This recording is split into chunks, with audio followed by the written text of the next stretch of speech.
Hey, train fans, it's Jeff, aka Rocky. We have a special Rockwall Canyon adventure today. We're going on a road trip up to Maine to see the railroad of G Scale Jake. You may have seen his YouTube channel. It's very early in the morning. He's quite a ways up in Maine, so it's going to be quite the day. So let's see. Hopefully, the weather will hold out for us and we'll have some good train running. All right, I've been driving for about 2 hours. It's still absolutely pitch black out. I think he lives somewhere near the North Pole. I think Santa Claus probably lives in his neighborhood. This has been a long drive, I'm telling you, man. 2 hours, 15 minutes in, it's still pitch black. I can see the sun coming up over the horizon. We must be getting there. The toll booths have slowed down. They're not every 5 miles. I think we're getting somewhere near there. So let's see what happens. And here we are, we finally made it. All right, so I may have embellished that story a little bit. It really wasn't a bad drive at all. So after I arrived, we really wasted no time in getting trains running. We had quite a few trains already on the track, and I brought my own trains along too. You can see my Rockwall Canyon S4 number 1055 hauling a little local freight train.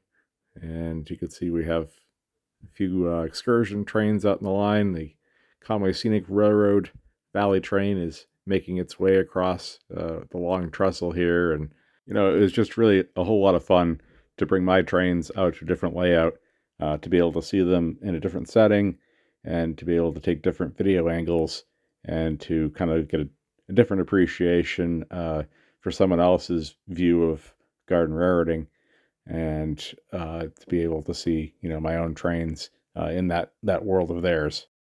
Now, interestingly enough, one of the catalysts for getting me to get up to Maine was that this railroad is actually on borrowed time, and the owner, Jake here, is going to be moving his layout to a new property a little further up in Maine, not too far.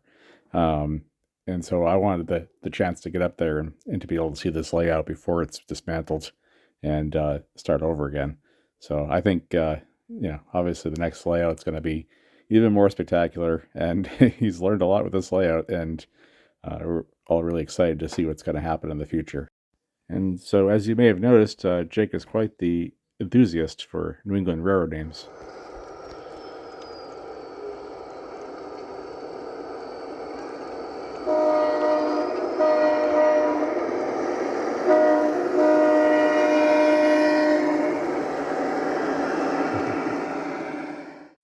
So yes, we have lots of Maine Central and Boston and Maine, Bangor and Aroostook, and then there's a lot of train cars that are unique to the paper industry. Seeing a lot of chemicals and clay slurry tank cars. And this might be like titanium dioxide or something like that. You see some cement cars here. A lot of his train cars are 3D printed, or at least custom painted, if not both. Just really, really cool collection. A lot of unique stuff here.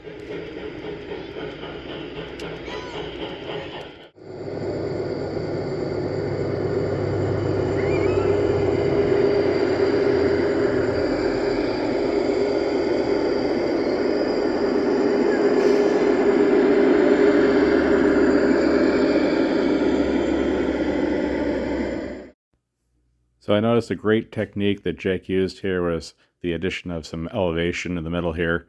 It's really great on a layout to have some kind of a hill to obscure the view. It's always a great concept on a model railroad to have the trains, at least have some of the trains disappear for a little while. And you can see that he pulls that off beautifully. He's got a couple of nice tunnels in there. It's really kind of a slick layout he's got here. And so now, as you can see, there are 3 separate routes that you can operate continuously on.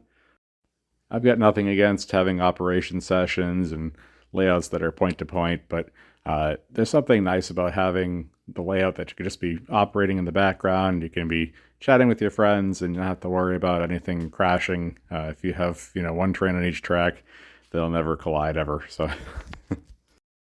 well, as the morning progressed, Jake really brought out the big guns here. He brought his Amtrak Superliner set out. These are made by, I think it's AKLA trains out somewhere, I think maybe Denmark. And these are fantastic models. They're just absolutely gorgeous. I think they're aluminum and 3D printed components, but they are as finely detailed as any smaller scale superliner model that you would find from Walthers or I don't know, any of those high end brands that you could think of.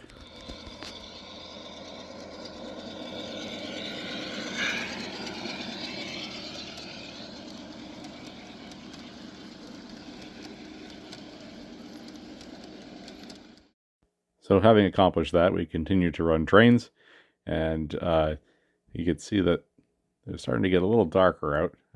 It wouldn't be much longer before the weather would start to fail on us, but honestly, it didn't really stop us too much from the fun. We had to put some of our trains away that were maybe a little more sensitive to the rain, but some of the other trains stayed out there, and it was okay.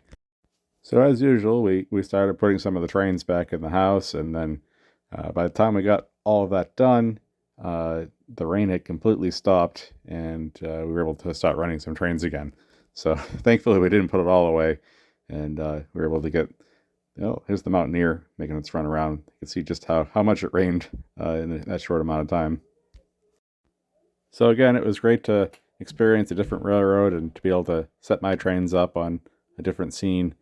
And again, great to be able to be there for one of the last operation sessions on this layout to really kind of honor what Jake did with his yard here. And I really look forward to seeing what comes in the future. So thanks so much. Hope you enjoyed the video. I'm Rocky Caniero.